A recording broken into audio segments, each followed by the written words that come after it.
Saya merasakan di saat teduh bersama kali ini itu ada pergumulan-pergumulan dosa di kalangan anak-anak Tuhan. Bukan sesuatu yang baru, bukan rahasia lagi. Setiap kita itu masih bergumul dengan kedagingan. Makanya saya ingin sekali membawa sebuah pesan yang sangat penting untuk memerdekakan, karena anak Allah, Yesus Kristus sudah memerdekakan kita.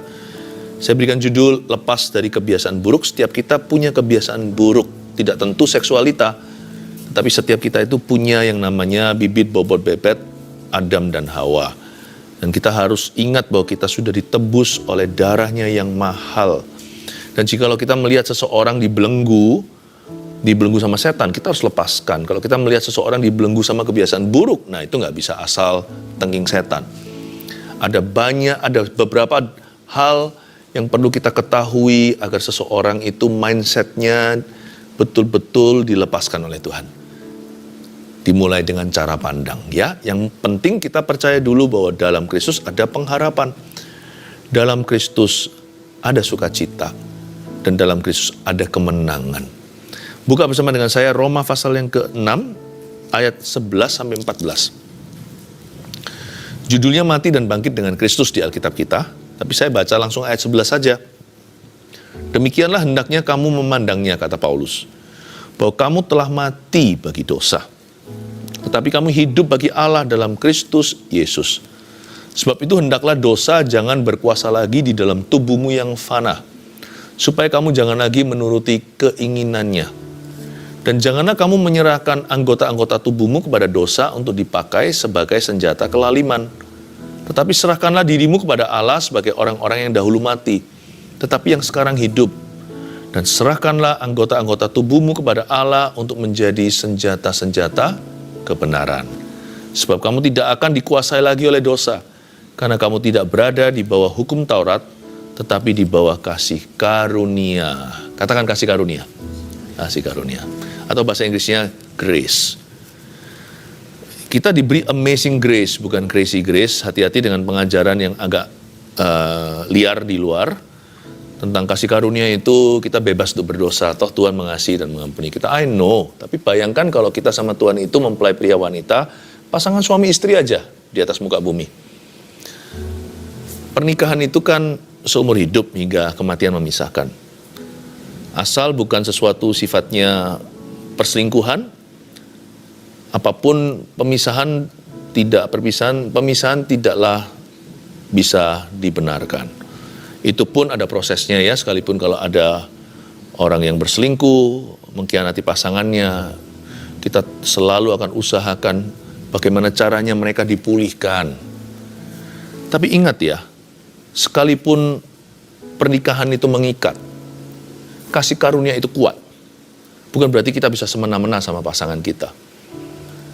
Misalkan kalau saya ajak pasangan istri saya berantem tiap hari 3 kali kayak orang makan, pasti akan ada solusi lah. Bagaimanapun juga pasti akan ada kasih karunia untuk pulih-pulih lagi, sorry lagi. Tapi masa kita sengaja sih? Mana bisa pernikahan happy kalau kita sengaja menyakiti? Demikian pula persahabatan dengan kawan. Di mana bisa langgeng pertemanan kita kalau kita secara sengaja dan kita kurang peka, dan bukan sengaja sih, tetapi kita kurang hati-hati. Anything that you value, you'll be careful with it. Apapun yang Anda hargai, pasti Anda dengan hati-hati menjaganya. Misalnya biji mata kita cuma 2. Masukkan debu aja kerasa. Kita jaga, kita tutup mata kita kalau angin keras. Apalagi ada pasirnya. Apapun yang Anda hargai, pasti Anda jaga. Jagalah hidupmu dari kebiasaan buruk yang melukai hati Allah. Yang mendukakan Roh Kudus. Tidak semua dosa-dosa itu menghujat Roh Allah. Itu yang ditakuti, karena dosa ini tiada ampunnya secara kekekalan loh ya. Hendaklah, kemungkinan besar kalau kita khawatir kita akan menghujat Roh Tuhan, kemungkinan besar kita tidak akan pernah menghujatnya, karena orang yang menghujatnya tidak akan pernah khawatir soal itu. Tapi mendukakan Roh Kudus berkali-kali kita lakukan. Kadang-kadang kita itu jatuh bangun di area yang sama. Kalau Tuhan itu kita hargai, kita jaga. Kita jaga perasaannya.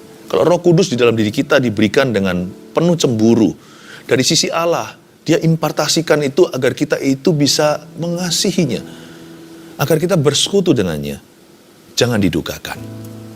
Sekalipun Tuhan bisa ngampuni kita lagi dan lagi seperti suami istri tadi, 3 kali sehari terus menerus gitu ya tetap mau emangnya ada jalan lain kalau nggak ngampuni? Tuhan juga jalan buntu, bukan karena Tuhan tidak bisa berbuat apa-apa. Tuhan itu Maha Kuasa, tetapi Tuhan memilih untuk terus mengampuni kita. Apalagi masa mau dengan senang hati melemparkan kita ke api neraka? Tuhan pasti mengejar kita kemanakah kita dapat pergi menjauhi Roh-Nya. Roh Kudus akan kejar Anda dan saya sampai kita bertobat. Dan Tuhan tetap akan menerima kita sekalipun kita kembalinya seperti si bungsu berdarah-darah. Compang-camping juga. Tapi hubungan kita sama Tuhan gak akan pernah bisa manis.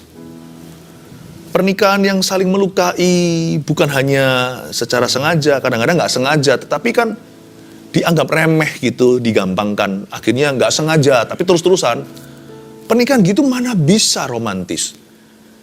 Mana bisa jadi berkat buat anak cucunya. Dilihat orang lain juga gak enak, jadi batu sandungan. Kok gitu ya pernikahan, padahal sama-sama anak Tuhan. Jangan percaya, asal percaya kasih karunia itu murah. Kasih karunia itu memang diberikan Tuhan Yesus di atas kayu salib itu dengan memberi nyawa.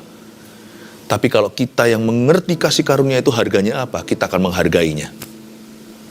Hati-hati dengan semua pengajaran-pengajaran yang gak menentu di luar situ. Tetap pelajaran yang saya berikan hari ini, firman yang saya bagikan, tetap di dalam kategori kasih karunia. Namun judulnya tegas, yaitu lepas dari kebiasaan buruk. Apa yang bisa melepaskan kita dari kebiasaan buruk? Yaitu tadi, kita tidak lagi hidup di bawah hukum Taurat. Ayat 14. Tapi kita hidup di bawah kasih karunia. Sekarang saya jelaskan kasih karunia itu, bagaimana ia bekerja untuk membebaskan kita. Yang pertama dibebaskan adalah mindset atau paradigma. Disinilah biasanya kelakuan itu bermula. Anything behavioral, segala sesuatu yang sifatnya tindak tanduk seseorang, itu dimulai dari benaknya. Makanya Tuhan itu tahu, di Alkitab dikatakan bahwa dosa bertutur bukan di kelakuan, bukan di kaki tangan, bukan di kemaluan, maaf ya kalau orang dosanya perzinahan. Dosa itu bertutur di lubuk hati orang fasik. Dimulai dari inside, inner man-nya. Manusia rohnya itu mati atau belum berserah. Mari kita baca sekali lagi ayat 11 saya jelaskan. Demikianlah hendaknya kamu memandangnya. Bagaimana kita memandang diri kita perlu koreksi dari Allah. Karena manusia itu jatuh. Anak kecil pun belum ada yang mengajarinya. Kok bisa ya dia itu berbohong misalnya. Padahal tadi pecahkan vas bunga. Atau misalkan kalau ada anak kecil sudah bisa tahu baik dan benar. Sudah bisa tahu apa yang baik, apa yang tidak. Apa yang benar, apa yang salah. Kok bisa ya? Anak kecil itu tidak pernah dibesarkan dalam keluarga yang tidak harmonis. Dicintai, kata-kata positif dihujankan, dia selalu dibangun gambar dirinya sebaik-baik mungkin, lalu tiba-tiba sekelibat aja di luar sana, temennya ngomong apa, dia pulang berkata, aku mau mati aja. Siapa yang ngajari ya? Pengkhianat kita adalah tubuh Adam dan Hawa. Gak ada yang ngajari dia. Padahal dia itu dari keluarga yang sangat takut akan Allah. Bukan cuma takut akan Tuhan, tapi keluarga yang sangat sehat. Pulang-pulang bisa mengasihani dirinya sampai tidak mau hidup lagi. Kok bisa ya? Jadi, untuk supaya kita itu bisa menang terhadap kebiasaan buruk, kita harus tidak cukup jadi orang baik. Kita harus mendekat pada Kristus. Yes, kita harus bercermin sama firman Roma 12 katakan, pembaharuan akal budi, supaya kita bisa membedakan mana yang baik, mana yang sempurna. Supaya kita bisa mengerti dan mengenal kehendak Allah. Pembaharuan akal budi itu penting sekali. Demikianlah hendaknya kamu memandangnya. Saya tanya, siapakah orang yang ada di cermin di depan Anda itu menurut Anda? Maksud saya, siapakah dirimu menurut dirimu sendiri? Aku ini siapa? Who am I? Jangan izinkan dunia yang mendikte Anda. Dan jangan izinkan perasaan kita mempermainkan kita. Kalau kita mau bebas dari dosa, belenggu dosa, kebiasaan buruk juga, kalau kita mau sungguh-sungguh hidup di dalam kasih karunia, dan dengarkan Kristus. Jangan entertain, jangan manjakan pemikiran sendiri. Jangan entertain, jangan manjakan perasaan. Selalu hidup orang benar itu berdasar firman. Hidup orang benar itu oleh iman. Iman kepada firman. Demikianlah hendaknya kamu memandangnya. Bahwa kamu telah mati bagi dosa. Ini dia firmannya. Anda dan saya, kita sudah dead. Sudah mati bagi dosa. Tapi kami hidup bagi Allah dalam Kristus Yesus. Ini membuat kita jadi mengerti sekarang. Misal, ya, ada orang salahi Anda. Ada orang salahi kita. Ada orang salahi saya nggak terima. Saya berkata, Tuhan susah sekali mengampuni. Seolah-olah sebuah opsi, ya kan? Mana ada kalau orang misalkan ditodong senapan seperti ini. Ya kan? Uang atau nyawa? Kita nggak punya opsi, nggak punya pilihan. Kasih uang, kalau nggak nyawa. Bukankah waktu kita disalahi seseorang, kita bergumul, ada orang bergumul tuh sampai, wah, sampai bagaimana gitu rasanya seperti orang yang mau melahirkan. Saya bisa apa ya? Saya bisa mengerti, saya bisa empati bahwa itu susah sekali. Tapi jangan bicara dalam pengakuan mulutnya seolah-olah itu masih sebuah pilihan. Itu terserah gua. Susah Tuhan untuk mengampuni. Wah, aku gak bisa mengampuni, susah mengampuni. Emangnya kita punya pilihan? Tuhan Yesus gak ngomong, susahnya mengampuni kamu, susahnya mengampuni dirimu, susahnya mengampuni. Tuhan Yesus gak berkata begitu terhadap kita. Waktu di Kalvari dia berkata, Bapa, ampunilah mereka. Sebab mereka tidak tahu apa yang mereka perbuat. Tuhan memberikan cuma-cuma. Orang salah kita, ampuni. Minimal kalau perasaan Anda belum ngikut pengakuan mulut. Bukankah firman Tuhan berkata bahwa kuasa itu tidak jauh, firman itu ada di mulut kita, dia pedang bermata dua. Barang siapa percaya dengan hati, mengaku dengan mulutnya, dia dibenarkan. Kita nggak berkata, Tuhan, aku udah bisa ampuni dia, tolong aku. Bukan, pengakuannya salah. Itu berarti masih hidup dia. Tuhan, aku nggak bisa. Emangnya punya pilihan, bantu aku untuk mengampuni. Lebih baik begini, Tuhan, aku mengampuni orang itu karena Engkau sudah mengampuni aku. Dengan iman aku ampuni dia dalam nama Yesus. Nanti lihat ya, yang ikut bukan hanya perasaan, keputusan. Tadinya kita mau balas dia, gigi ganti gigi, mata ganti mata. Kita jadi sungkan karena tadi kita berdoa, Tuhan, aku sudah ampuni dia. Dengan iman aku ampuni. Kalau aku tidak bisa mengasihi dia, aku kasih dia dengan kasih Yesus. Aku ampuni dia dengan iman karena Engkau sudah mengampuni aku dulu. Dan aku percaya Tuhan sudah ampuni saya 2000 tahun yang lalu. Hendaknya cara begini kamu memandangnya, bahwa kamu sudah mati bagi dosa. Sekarang kamu hidup bagi Allah dalam Kristus Yesus. Aduh, gimana ya? Pelayanan gak ya? Pelayanan gak ya? Males aku pelayanan. Pelayanan juga dapat apa segalanya? Seolah-olah pilihan. Bukankah Yesus berkata, aku datang bukan untuk dilayani, untuk melayani. Sebagaimana aku melayanimu dan mencuci kakimu, lakukan ini satu dengan yang lainnya. Bukankah hidup kita sudah dibeli? Hidupku bukannya aku lagi, tapi Yesus dalamku. Dan hidup yang aku hidupi sekarang ini adalah hidup oleh iman di dalam Dia yang mengasihi aku dan menyerahkan nyawanya. Bukankah kita itu dibeli dengan darah? Bukan lagi, I feel like melayani. Aku rasa aku kepingin pelayanan. Hari ini aku mut-mutan. Nggak kepingin tuh pelayanan. No. It's not about your feeling. Gini cara memandangnya. Gambar diri kita harus ke arah Tuhan. Bukan semau diriku. Kalau kita begitu ya, kebiasaan buruk pun satu-satu mati nanti. Karena manusia roh kita jalan. Karena manusia roh kita makan. Ini yang saya sebut bahwa terjadi sebuah personal faith atau iman pribadi yang bertumbuh.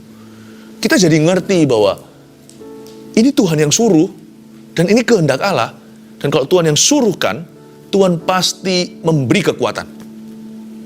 Dan kalau ada sesuatu yang bocel-bocel di dalam diri kita, karena mungkin terluka, namanya panah api si jahat kadang-kadang kena.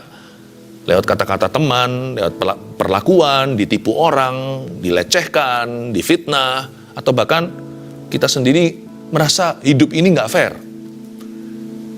Tapi saya percaya loh ya, Kalau kita itu biarkan gambar diri kita itu ke arah Tuhan, lebih gampang untuk sembuh loh.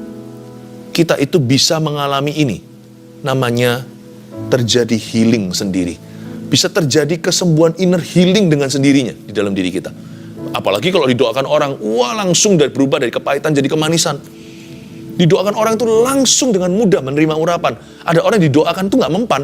Didoakan tuh kayak seolah-olah jenis ini gak bisa diusir kecuali doa dan puasa. Kita sebut nama Yesus saja sudah ngalir Roh Kudus dalam hidup kita. Please dikoreksi gambar dirinya. Lebih tepatnya paradigma, your worldview about life. Cara pandang kita tentang hidup ini. Mau tahu siapa orang yang di depan cermin saya setiap pagi sebelum saya ke kantor kerja, saya melihatnya? Orang itu sudah mati. Yang kulihat di dalam dirinya adalah kehendak Yesus setiap hari. Dan saya tinggal ikuti aja. Hidupku bukannya aku lagi. Orang itu sudah mati. Dia sudah dibeli. Bukan jadi budak, tapi jadi anak. Tapi gak boleh kalah jadi budak. Budak itu bekerja karena terpaksa. Anak bekerja karena kasih. Budak itu taat karena takut. Anak taat karena menghormati. Wow! Cara kita mengalahkan kebiasaan buruk adalah tidak lagi melihat kebiasaan buruk sebagai suatu pilihan, opsi. Aduh, ini lagi. No. Kita bisa berkata kepada dia, kamu majikan lama. Aku udah dibeli, sorry ya. Antara kau dan aku ada jurang pemisah. Udah gak boleh. Bukan berarti kita gak bisa jatuh. Tapi kita gak bisa lama-lama, sekalipun kalau kita jatuh. Gak mungkin bisa. Aduh, percuma. Aku minta ampun nanti jatuh lagi. Lakukan sekali lagi. Gak bisa. Seolah-olah ada opsi. Udah gak ada pilihan. Pernah sekali suatu hari waktu saya baru bertobat terima Tuhan. Saya mikir-mikir, kok enak ya dosa ini. Saya mau coba. Atau lebih tepatnya, saya mau jatuh lagi. Pada waktu saya mikir-mikir, ya enggak. Terbesit keluar suatu suara. Dan saya nggak tahu itu Roh Kudus, tapi hari ini ketika saya dewasa rohani, saya mengerti. Itu Roh Allah. Suara itu bunyi gini. Philip, seolah-olah kamu masih punya pilihan. Kaget saya. Siapa yang ngomong sama saya? Bukan audible sih, tapi jelas sekali. As if you still had a choice. Saya nangis langsung berlutut. Saya masih ingat kok waktu itu. In a public place, tapi saya nggak lihat orang lain. Tapi saya masuk ke mobil saya. Saya pulang ke rumah, saya berlutut, saya berkata, Lord, I'm so sorry. Sorry Tuhan, aku bertindak seolah-olah masih aku hidup lagi. Tapi kan hidupku bukannya aku lagi. Demikian hendaknya kamu memandangnya. Bahwa kamu telah mati bagi dosa, tapi kamu hidup bagi Allah dalam Kristus Yesus. Ayat 12. Sebab itu hendaklah dosa jangan berkuasa lagi di dalam tubuhmu yang fana. Supaya kamu jangan lagi menuruti keinginannya. Kadang-kadang kita itu malin kundang. Atau lupa kulitnya tuh si kacang. Kenapa orang bisa sombong? Hayo. Karena dia lupa kalau dia itu berhutang sama Tuhan. Coba kalau kita ubah paradigma kita, sombong bukan lagi momok yang harus kita kalahkan. Otomatis rendah hati. Memang gak serendah-rendah, masih terus perlu direndahkan sama Tuhan. Perlu belajar rendah hati maksudnya di tangan Tuhan yang kuat. Supaya Tuhan meninggikannya. Tapi orang sombong itu musuhnya bukan kesombongan. Musuhnya pikun atau lupa. Sebab kalau kita ingat kita ini siapa, orang Malaysia katakan, alamak, apa yang aku sombongkan ya? Jadi cara menanggulangi kebiasaan buruk itu pada akar, bukan pada bulir tangkainya. Jangan perang itu di medan yang salah. Mau perang itu perang di oyotnya. Pratanda kalau kita demam itu kan mungkin ada virus, panas. Jangan hanya sikat gejala. Coba cari tahu duduk masalah. Duduk perkara kita mungkin bukanlah suhu tinggi itu. Meskipun 38, 39, apalagi kalau 40 itu mungkin demam berdarah. Coba tanya sama dokter, pergi ke dokter agar ditemukan biang keroknya. Mengapa aku bisa sombong hari ini? Kenapa aku bisa remehkan orang lain? Kamu kok gak sehebat aku. Why? Karena kita lupa panggilan kita. Bahwa kita diberi lebih ekstra supaya orang lain yang kurang kita angkat. Luar biasa ya. Saya ngerti sekarang, makanya itu tubuh dosa. Tidak lagi, dosa jangan berkuasa. Dosa itu bukan perbuatan. Dosa itu kuasa pikiran. Lalu keluar perbuatan. Misalnya kalau setiap hari kita lihatnya kekerasan, cepat lambat pasti kita berbuat kekerasan. Setiap hari lihatnya pornografi, ya pasti jatuhnya dalam percabulan. Makanya itu berdoalah sama Tuhan. Berdoa begini, saya kasih contoh ya, cara berdoa ya, untuk lepas dari kebiasaan buruk. Ini bukan hafalan, tapi ambil prinsipnya. Tuhan, please break my bad habits. Tolong hancurkan kebiasaan burukku. Kecanduan terhadap pornografi misalnya. Atau kecanduan terhadap video games. Atau merokok, vaping, atau omong kotor, sumpah serapah, aku nggak bisa berhenti nih rasanya. Ya, atau mungkin kekerasan, atau mungkin kesombongan, suka menghina orang. Aku tuh cenderung untuk naik pitam, tapi bukan pitamku yang naik. Yang lebih sering adalah naik egonya. Tuhan, tolong aku Tuhan, hancurkan kebiasaan burukku, sehingga, nah ini sehingga ini kuncinya. Ini disinilah tubuh dosa kehilangan kekuatannya. Sehingga aku merasa tidak perlu melakukan itu lagi. Loh, tidak perlu bukan berarti nggak bisa loh. Hari ini pun kita yang udah penuh Roh Kudus, kalau kita mau jatuh dalam dosa, bisa. Kita masih ingat caranya. Agar saya merasa tidak perlu melakukan itu lagi. That I may feel that I do not have to do it again. I do not need to have it at all. Aku bahkan tidak perlu. Aku merasa aku tidak perlu pegang rokok itu lagi untuk aku happy. Aku bisa tanpa itu berbahagia. Atau vaping itu lagi. Atau narkoba. Nah, ini bukan berarti kita jadi Pinocchio atau kita tiba-tiba dibuat tidak sanggup berbuat dosa. Tidak. Tapi tubuh dosa kehilangan kekuatannya. Yang tersisa hanyalah pilihan. Dan aku memilih untuk taat. Bukan berarti mudah. Kadang-kadang pun orang yang pernah mengisap barang-barang terlarang, setiap kali lihat aja atau dengar aja mungkin bisa merasa gimana. Apalagi kalau tercium baunya, ya kan? Mungkin juga dorongan seksualita. Namanya orang normal, hormonal. Kelihatan atau nggak kelihatan, kadang-kadang hanya pikiran. Bisa kepingin melakukan sesuatu terhadap itu. Tetapi ingatkan aku bahwa aku tidak perlu itu semuanya. Nah, kuncinya di mana? Ini juga menjadi suatu jawaban bagi orang tua yang anak-anaknya kecanduan ini, kecanduan itu. Supaya kita mengerti ternyata masalah kecanduan itu bukan terhadap benda. Bahkan bukan terhadap gambar atau image atau bayangan, bukan. Sebenarnya yang ginian itu subur di hati yang hampa. Jadi kita mengerti sekarang masalah, misalnya masalah youth anak muda hari ini. Itu lebih banyak ke loneliness sih. Bukan narkoba. Itu adalah pelampiasannya. Bukan ke pornografi, ke seks bebas. Itu orang membutuhkan intimasi karena mereka nggak dapatkan di rumah. Tidak bisa semerta-merta salahkan papa mama, yang enggak.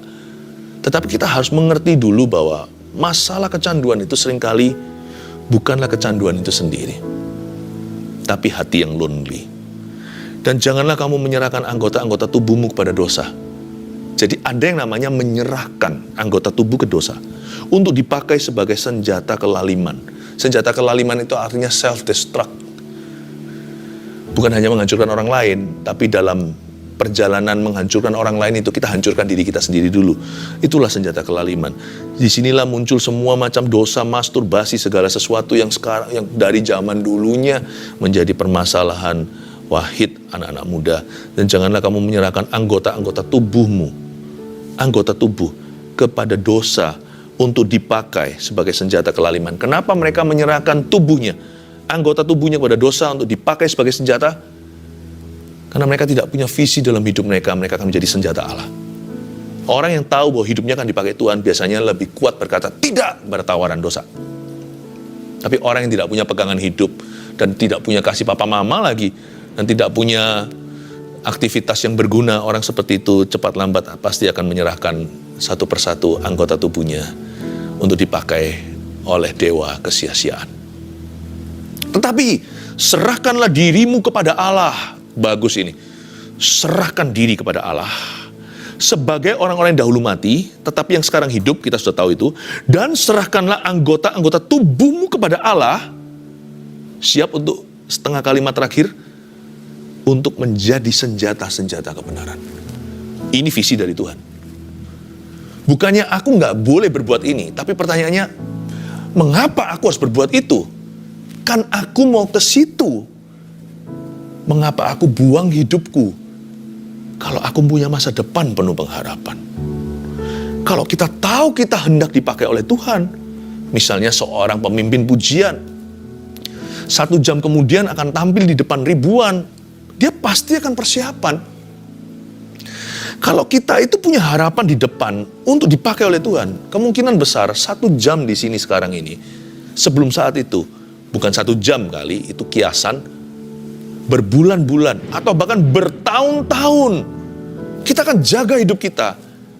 Demi apa? Yang bujangan, karena aku tahu, nanti keluargaku dan pernikahanku akan diberkati Kristus dan dipakai oleh Tuhan. Anak-anak muda harus punya visi demikian. Teruna-teruna mendapat penglihatan. Orang-orang tua yang sudah menikah pun juga sama. Jangan kehilangan tujuan. Setelah menikah jadi biasa. No. Sekarang milikilah visi yang turun ke bawah. Kami berdua harus mengerjakan keselamatan termasuk pernikahan yang Tuhan percayakan. Bukankah kami ini diberkati di pelaminan?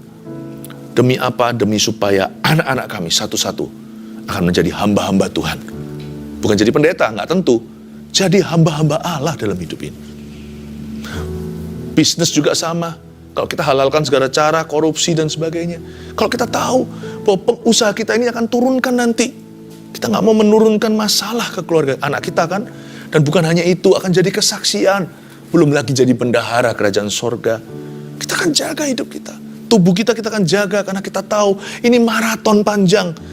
Visiku belum terjadi yang dari Tuhan Yesus Kristus datangnya. Untuk menjadi senjata kebenaran. Sebab kamu tidak akan dikuasai lagi oleh dosa, ayat 14. Karena kamu tidak berada di bawah hukum Taurat. Oh, kita nggak berada di bawah hukum Taurat berarti kita bebas dong. Di atas kita nggak ada atap. Salah. Diganti plafonnya. Hukum Taurat sama kasih karunia lebih tinggi mana? Hukum Taurat diturunkan ke Sinai. Kasih karunia langsung dari sorga. Yang satu dari gunung, yang satu langsung dari tahta.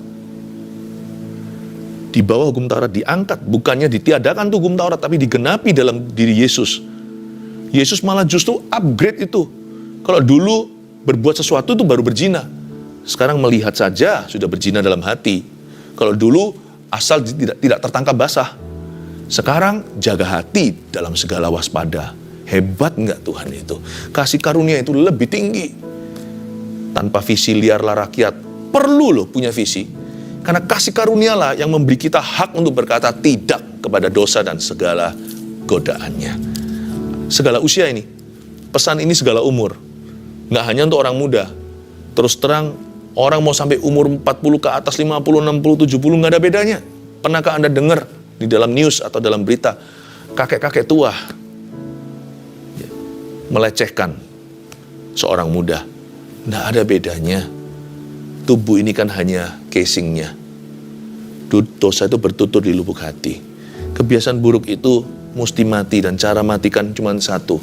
Kalau kita punya tujuan hidup lebih tinggi, kita nggak perlu itu. 3, rangkuman kita. Lepas dari kebiasaan buruk. Nomor 1, koreksi gambar diri yang salah dengan doa dan firman Allah. Dikoreksi. Jangan hanya sekedar dengar firman, baca Alkitab, tapi bercermin hidup itu dengan itu. 2, tadi kan ada menyerahkan ke Allah kan, sebagai senjata kebenaran. Gunakan waktu yang ada dengan bijaksana untuk perkara yang berguna. Gunakan waktu yang ada. Anggota tubuh diserahkan kepada Allah sebagai senjata kebenaran. Itu praktisnya gimana ya? Kan nggak mungkin saya berkata, Tuhan ku serahkan.